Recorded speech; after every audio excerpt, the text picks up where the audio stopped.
Hey, what's up guys? So in this video we will see how to change the language on the Vivo Y200.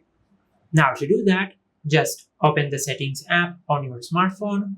Now from here, just scroll down and tap on system management.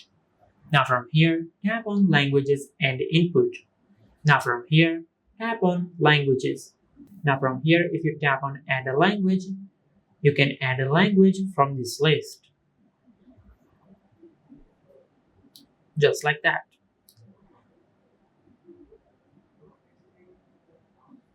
Now from here, tap change.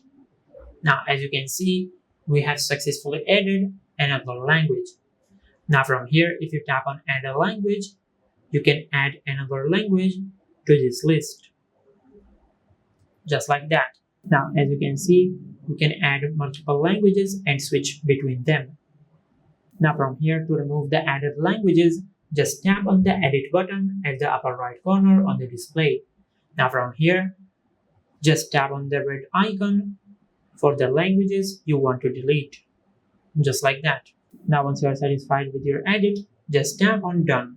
And this is how you can change the language on the Vivo Y200.